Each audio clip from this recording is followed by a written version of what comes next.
the open air, bleeding off, wasted. And here's the part nobody told you. The sky over your house is already crackling with power every second, day and night, and you have been paying a stranger to sell you a weaker version of the same thing. I'm going to say that again, plain, because it sounds crazy the first time. There is real, measurable electricity in the air above your roof right now. A team at MIT proved a few years back that a little antenna, thinner than a sheet of paper, can pull usable current straight out of the waves passing through your kitchen. And my people, the plain folk I was raised among, were quietly catching that same free power off a wire and a tree branch back when most of America still lit their homes with a match. $12. That's about what the parts cost. A spool of copper wire, a metal rod, and one little part the size of a grain of rice. Stay with me, because near the end I'm going to give you the exact thing my grandfather did, the trick that makes it actually work, and it comes straight out of the kind of homemade radios soldiers built in foxholes during the Second World War. And no, you don't need a new house for this. You don't need a builder. You can do it this weekend on the home you already own with your own two hands. Let me take you back first. I grew up in LaGrange County, Indiana, out past the gravel roads where the phone lines just stopped. I remember a cold October evening, the kind where the wood smoke hangs low and your breath shows. My grandfather had me out behind the barn, freezing, holding the end of a long copper wire while he climbed a ladder against an old black walnut tree. The walnuts had already dropped and stained the grass black. He strung that wire from the peak of the barn clear across to a high branch, maybe 40 feet of it, glinting in the last light. Then he ran the other end down to a little box on the workbench. No battery, no plug, nothing. And then I heard a voice come out of it, faint, scratchy, like somebody whispering from the bottom of a well, a man's voice, reading numbers. I thought my grandfather was tricking me. I was maybe 9 years old, and I stood there with my mouth open because there was no power to that box. None. He just smiled and said, "It's pulling it out of the air, boy. The good Lord hung it up there free. Most folks just never learn to reach for it." I never forgot that. The cold, the black walnuts, that whispering little box with no battery. Now here's what I need you to understand, because this is the thing the outside world has trained right out of you. You have been taught your whole life that electricity is a thing that comes from a company. It comes down a wire from a pole, and a meter spins, and once a month you pay for it. That's the only picture you've ever been given. And it feels like the truth, because everybody around you lives the exact same way. But that's not where electricity comes from. That's just where you buy it. Think about what you actually hand over. The average American home pays somewhere north of $1,700 a year just for electric. Some of you, with the air running all summer, are closer to $2,500. Over 30 years in one house, that's tens of thousands of dollars gone for something that in its rawest form is floating around your property for free. You've spent more on lighting your rooms than some folks spend on a vehicle, and at the end of it, you own nothing. No wire, no machine, just a stack of paid receipts and the same dependence you started with. And it gets under your skin in the quiet ways, too. The flicker when the wind kicks up, the whole street going dark in an ice storm, and your freezer full of meat slowly turning. The helpless feeling of standing in your own kitchen, a grown adult, completely unable to make light without somebody somewhere deciding to send it to you. That's not a small thing. That's your family's comfort resting in another man's hand. We never lived that way. Not because we're better, because we never let go of the older knowledge. So let me tell you what's really up there. The air around you isn't empty. It's not nothing. There's an electric charge built into the atmosphere itself all the time. Fair weather, blue sky, doesn't matter. Scientists measured this more than 100 years ago. There was a research ship, a sailing vessel named the Carnegie, that went out across the oceans in the early 1900s, and the men aboard her did nothing but measure the electricity in the open air all over the world, year after year. And they found something steady. They found that between the ground under your feet and the high air above your head, there is a voltage difference. A real one, roughly 100 volts for every meter you go up. Let that sit a second. Stand up straight, and from your feet to the top of your head, the air is carrying something like 150 volts of difference. You can't feel it because your body is all one charge and the current is tiny, but it is there. It has always been there. The whole planet sits inside a kind of giant, slow battery, the ground charged one way and the high sky charged the other, and thunderstorms all over the world keep it charged up like a pump that never shuts off. Now, if the air 10 feet over your roof is at a different charge than the dirt in your yard, what happens if you connect the two? You get flow, you get current, you get the beginning of free power. That's the whole secret in one breath. A high wire up in the charged air, a rod down in the charged earth, and a path between them you control. The old-timers called the high wire an aerial. City folk later shortened it to antenna, same thing. It's a hand reaching up into the sky to touch what's already there, but I can already hear you. If it's that simple, why doesn't everybody do it? Why isn't my neighbor running his shop off a wire in a tree? Hold that question. Because the answer is, the whole reason I'm making this video, and it's not what you think, the reason isn't that it doesn't work. The reason is who it would cost money if you knew. Let me back up and show you how my people actually use this, because the history here is real, and it's been sitting in plain sight the whole time. Go back to the 1890s. There was an inventor, you've heard his name, Nikola Tesla. Out in Colorado Springs in 1899, he built a station up in the thin mountain air specifically to study the electricity in the atmosphere and the ground. He lit lamps with no wires running to them. He talked the rest of his life about a world where power was pulled from the air and the earth and given to everyone, free, no meter, no bill. He genuinely believed the sky was a power source any man could tap. Now ask yourself a simple question. If that's true, and a famous genius proved pieces of it over 100 years ago, why is the story you got in school basically, Tesla was a tragic crank who died broke? Why does the wireless free power idea always get told as a sad failure instead of a buried beginning? Follow the money. A company can't put a meter on the sky. There's no way to bill you for the charge floating over your own backyard.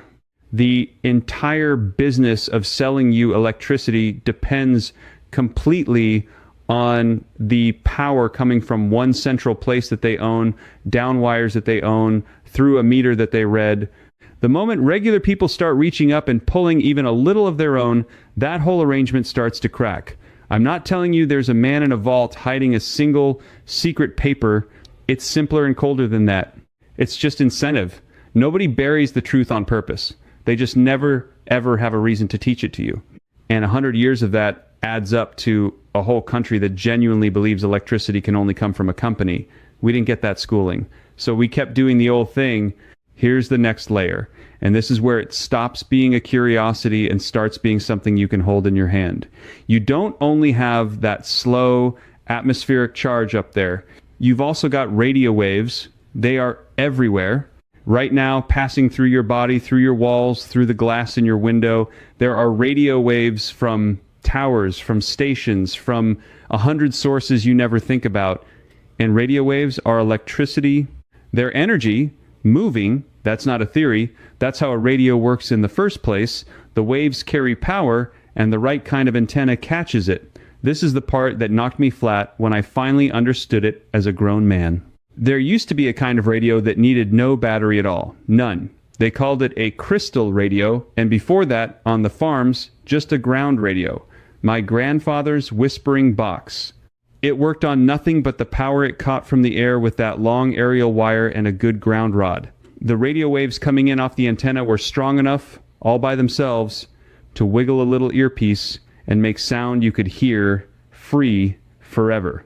No plug, no battery, no bill until the end of time or until the station shut off, whichever came first. Millions of these existed. Kids built them. Farmers built them. During the Second World War, soldiers stuck in the field built them out of garbage. They called those foxhole radios. A razor blade, a pencil, a safety pin, a spool of wire, and whatever metal they could jab in the ground. And out of that pile of junk came a working radio, powered by nothing but the sky. The military knew, the soldiers knew. It's documented, real, photographed. So here's the question that should be making your jaw tighten right about now. If a frightened 19-year-old in a muddy hole could pull enough power out of the air to run a radio with a razor blade, what exactly have you been paying $1,700 a year for? Now I have to be straight with you, because I won't sell you a fairy tale. The power you pull from a wire in a tree is small. I'm not going to stand here and tell you a copper wire and a rod is going to run your air conditioner and your deep freeze and your well pump all at once. That's not honest. And the plain way is to be honest. The amount of current in that free sky power is gentle. It comes in slow. But here's what the company sure doesn't put on a billboard. Small is not the same as useless. Small, caught steady, day and night, with nothing ever to pay, adds up to something that changes how a family thinks about power. And this is exactly where the modern proof comes back around, because the smartest engineers alive are chasing the same thing my grandfather did behind the barn, that MIT work I mentioned. Researchers there built what they call a rectenna. It's a special, flexible antenna made from an exotic material, just a few atoms thick. And what it does is catch the ordinary radio waves already flying around a room, the same Wi-Fi and phone signals you live inside of all day, and turn them straight into direct electric current. No battery feeding it. The energy comes from the waves themselves. They showed it could light a small device. They're talking about a future where the gadgets in your house never need charging at all because they just sip what's already in the air. You hear that? The most advanced lab in the country with millions of dollars is working hard to do on purpose with fancy materials the exact same trick a plain farmer in Indiana did with 40 feet of copper wire and a walnut tree. The principle is identical. Catch the free energy in the air, steer it down a wire, use it. The only difference is they want a patent, and my grandfather just wanted to hear the weather. So why does one get called cutting-edge science and the other got called old-fashioned and forgotten? Same answer. Money flows one way and not the other. And once you understand the real shape of that knowledge, the aerial, the ground, the one-way gate, you start to see why the plain communities never let it die. If you want to go deeper than what I can cover in a single video, I put everything together in a book called The Home Energy Blueprint, and there's also the Off-Grid Home Blueprint and the Complete Home Energy Field Edition for those who want the full picture from foundation to roof. They're written the same way I talk, plain, step-by-step, nothing hidden. You can find them linked in the description. A lot of folks have told me it's the first time this knowledge ever made complete sense to them, all in one place, for keeps. Now, back to the part a lot of you have been waiting for, because I know what you're thinking. You're thinking, this is all fine for some farm with a barn and open land, but I've got a regular house in a regular neighborhood that was built in 1978, and I'm not stringing wires to trees. I don't have... Stop. Listen to me close, because this is for you specifically. You do not need a new house. You do not need land. You do not need a builder, a permit pulled, or a single contractor in your driveway. The home you already own today has everything you need to start reaching for this. I'm going to give you something you can do this very weekend with parts from a hardware store for about the price of a couple sandwiches. Here's the heart of it. You need three things: a high wire, a good ground, and one little part that lets the power flow one direction only. That's it. That's the whole machine. The high wire is just insulated copper. The longer and higher, the better. You don't need a 40-foot barn. You can run it along the top edge of your attic, the whole length of the house, up under the roof peak where it's nice and high. You can run it out a window and up to the gutter line. Renters have done it tacked along the ceiling of an upstairs room. Height and length are what catch the charge, and the inside of your roof has plenty of both. A roll of wire long enough runs you a few dollars. The good ground is even simpler. It's a metal rod driven down into the moist earth outside, 3 or 4 feet deep. Somewhere the soil stays a little damp. A copper-coated grounding rod from any hardware store, the kind electricians use, costs under $10. You drive it in with a hammer and a little sweat. The damper the dirt, the better your connection to that great big charged earth I told you about. Some old-timers just clamped onto a cold water pipe coming into the house because that pipe runs down into the ground anyway. Free. And then the little part, the grain of rice part, the piece that makes the whole thing actually do something instead of just sitting there. That's the secret I promised you at the start, and I'm going to give it to you straight in just a minute, the exact way my grandfather did it, because that one part is what they quietly stopped teaching. But first I have to tell you the thing that turned my stomach when I learned it, because this is where the villain finally steps all the way out of the shadows. When America got wired up for electricity, it didn't just happen on its own. Back in the 1930s, the government created a great big program to run power lines out to every farm in the country. They called it rural electrification. And on the face of it, that was a kindness. Light for the farmhouse, power for the milking. I'm not going to pretend the electric line didn't make hard lives easier. But look at what it also did. Quietly, completely, it made every single family a permanent customer. Once that line reached your house and that meter went on your wall, the question of where your power came from was answered forever. You'd never reach into the sky again, because why would you? The wire was right there. Within one generation, all that old knowledge, the aerials, the ground radios, the foxhole tricks, the things every farm kid used to know, it just evaporated.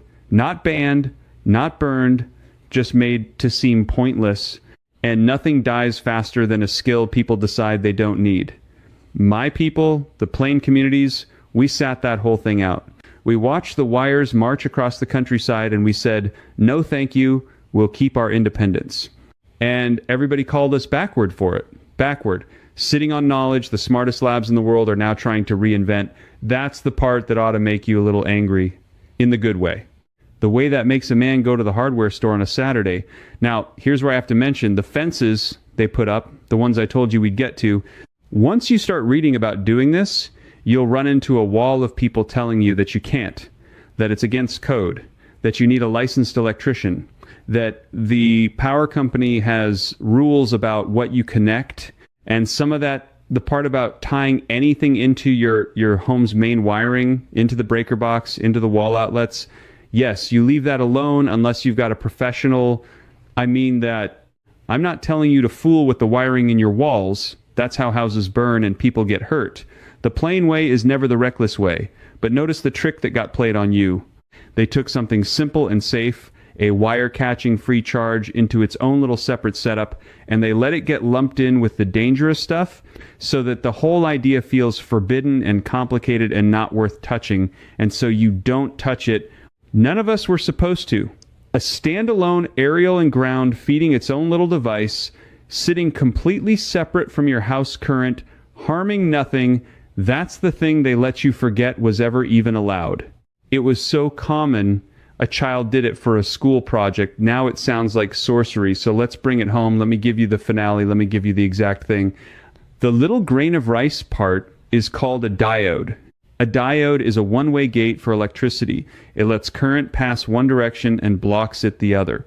And that one-way gate is the whole magic trick, because the power coming in off your aerial is wiggling back and forth, useless as it is. And the diode straightens it out into a steady push you can actually catch and use. One diode costs about $0.25.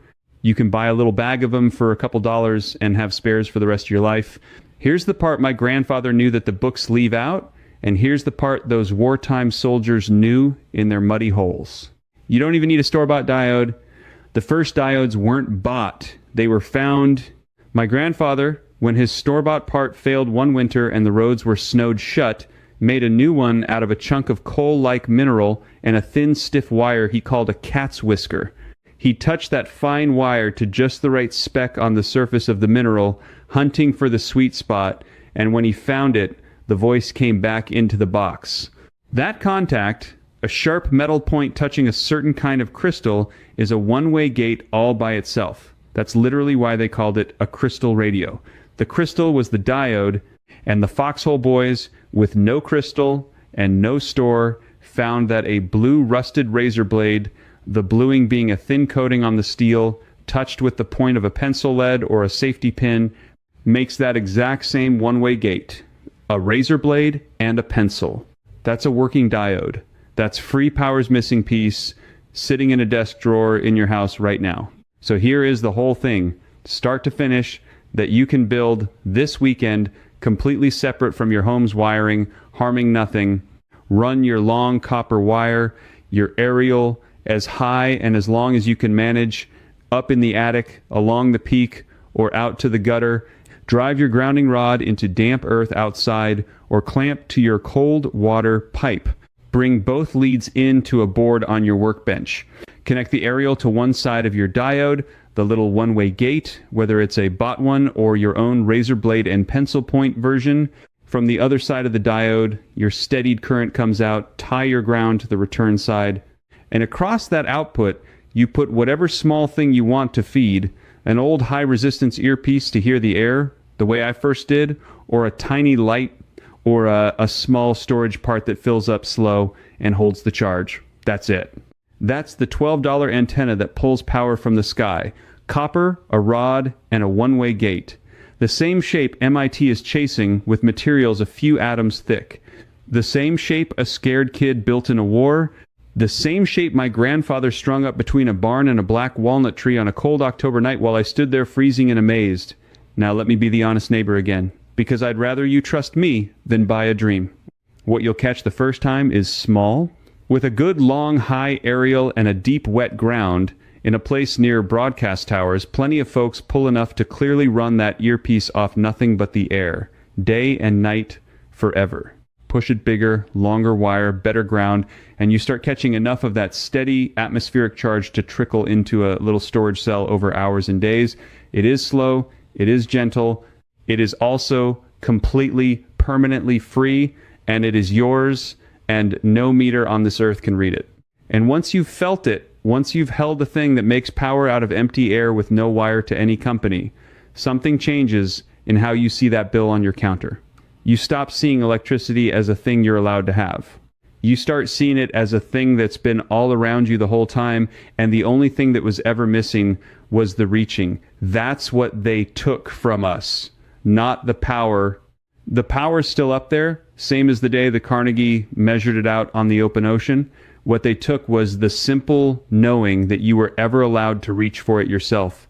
So go reach, spend the $12, string the wire this weekend, drive the rod, touch the pencil to the razor blade, and hunt for the sweet spot the way my grandfather did with his cat's whisker. And when that faint voice comes whispering out of a box with no battery, you're going to feel exactly what a 9-year-old felt behind a barn in LaGrange County: the cold air, the smell of wood smoke, the black walnuts underfoot, and that quiet thrill of catching something the whole world told you couldn't be caught. You weren't born to be a customer for life. You were born to be the kind of person who, when the lights go out on the whole street, lights his own. The kind who doesn't take "you can't" from a company that profits off your can't. Now I want to hear from you, and I mean really hear from you, because this audience doesn't speak up unless somebody asks, so I'm asking. Tell me down in the comments right now, would you build the razor blade diode the foxhole way, or would you spend the extra quarter on the store-bought one? I'm genuinely curious which kind of person you are, and I read every answer. If something in this woke up that old itch for standing on your own 2 feet, subscribe and stand with the rest of us who are pulling this lost knowledge back out of the dark, one piece at a time. We're not a channel. We're folks remembering what our grandfathers were never supposed to forget. And next time, I'm going to show you the other half of my grandfather's setup, the part I haven't told you about yet, the way the old Plain families stored a charge with no battery at all, using nothing but glass, foil, and salt water, sitting on a shelf in the cellar. They called it the jar that holds lightning. Wait till you see how simple it really is. Keep your wire high and your ground deep. I'll see you there. But before you go, let me give you one more thing, because I can feel some of you still doubting, still half sure this is too good to be real. So let me hand you the proof. You can test yourself tonight for free. Take any wire you've got lying around, even the cord off a dead lamp will do.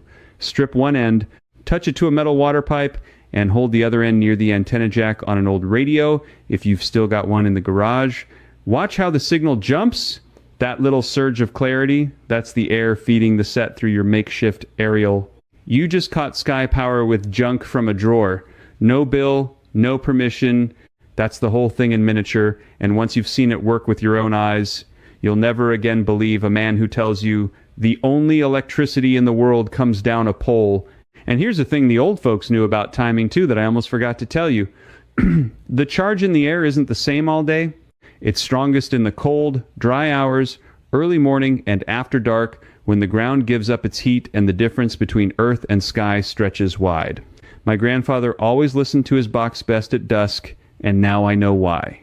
So when you build yours, don't test it at noon in the damp heat and give up. Wait for that crisp evening, the kind where your breath shows, the kind I stood in as a boy, and you'll catch the most. One last word, neighbor. Don't keep this to yourself. The reason it got lost is that people stopped passing it hand to hand. So show your son, show your neighbor, build two, and give one away. That's how knowledge survives 100 years of folks trying to make you forget it.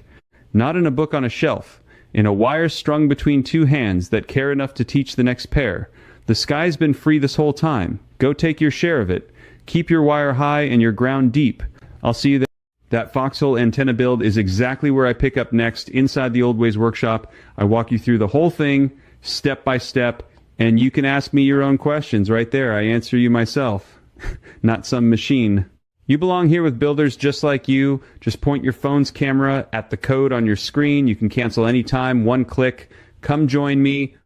Now, imagine never paying that power bill again.